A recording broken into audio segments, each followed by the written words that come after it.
Now, Sir Virgilio po, tapos na tayo sa warm-up natin. So, medyo pinawisan na siguro ng konti niyan. Warm na yung shoulders natin. So, ayan yung importanteng part natin. So, for working your chest, kasama yung chest natin, shoulders, especially yung anterior, yung harap, and then the triceps. Next up, prepare na natin yung bench, inclined bench. Dumbbell bench press tayo. Tapos, set natin yung dumbbell sa 15 to 20 pounds yung setting. So, check muna natin. Pa-perfect muna natin yung form. Tapos, we will go heavy on your chest press.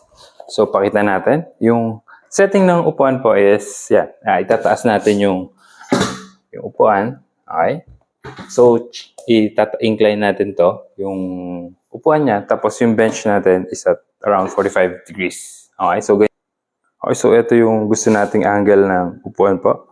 So at 45 and highest setting ng upuan natin. Okay? So check. Pag upo, higa tayo, sir. Alright? So pag incline natin, yung upper back, ito, shoulder blades, press natin ng maigi sa bench, tsaka yung ulo. Tapos, yung lower back natin po, press din natin. And then, brace your core. Okay, pag sinabing brace your core, ipit talaga yung chan. And then, ito yung angle natin. Yung gusto natin position, like this. Yung hands natin, nakatapat sa lower chest, lower ribs, or sa chest line. Okay? So, lowest part natin pala, lowest point is elbow just under ng konti sa shoulders natin, or pwedeng pantay. Okay? Pagka medyo tight, masakit mang konti po from the warm-up. So, hanggang dito lang, or better if it's lower. So, exhale, push, inhale, down. Again, exhale, inhale. Okay, so pagbaba po, pagbaba ng kamay natin, make sure squeeze yung shoulder blades together, and then exhale, push. Inhale down, exhale, push, push. So, kung mararamdaman nyo, pag nag-exhale tayo, pag push natin, yung abdominals natin, magta-tighten. Okay, so always exhale tayo pagka nag-exert ng effort para naka-contract yung abs natin, yung core natin, para mas safe tayo. Okay po?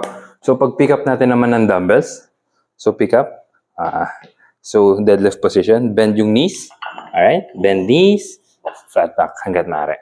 Tapos, patong natin sa thighs, patong sa thighs, or sa knee, okay, dito. Ngayon, kung medyo mabigat siya, taas yung heels, kick pataas, kick pataas, salo. Then, lock yung elbows, malapit sa katawan. Hindi sa face, malapit lang sa shoulders. Same with the other one, tapos slowly lie down. Okay? And then yung paa, naka-flat lang sa floor. Palms facing forward. Okay, tapos press all the way up. And then set up your form. Now, for this one po, make sure yung shoulders natin, parang yung setting kanina, palayo sa tenga. Okay? Slide your shoulders away from ears. Lift chest. Target natin, chest. So, inhale down. Exhale up. Inhale all the way down. Exhale up. Inhale slow. Push. Okay? Medyo mas mabagal ng konti yung pababa. Control. Push. Okay? So, 12 repetitions, inhale down, exhale, push. Okay po? Baba ko lang. So again, 12 repetitions. Tapos pagbaba, inhale, inhale, inhale, exhale up. So check, pakita ko lang sir. Yung angle ng kamay natin is pag ganun. So from here, inhale, open, then push. Tapos elbow slightly point forward. Okay po?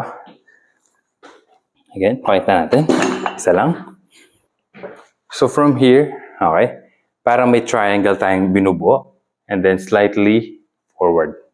Hindi po dito yung elbows natin. Okay, slightly forward para mas safe yung shoulders natin. Press. Inhale, exhale up. So target muscle natin, chest, especially yung upper, anterior shoulders, tsaka konti na ng triceps natin pa. Okay? So we'll be doing that 12 repetitions, 3 to 5 sets. Pero mga first 2 weeks natin, stay muna tayo sa 3 sets po hanggang ma-perfect natin yung execution and the timing. Okay po, Sir Virgilio?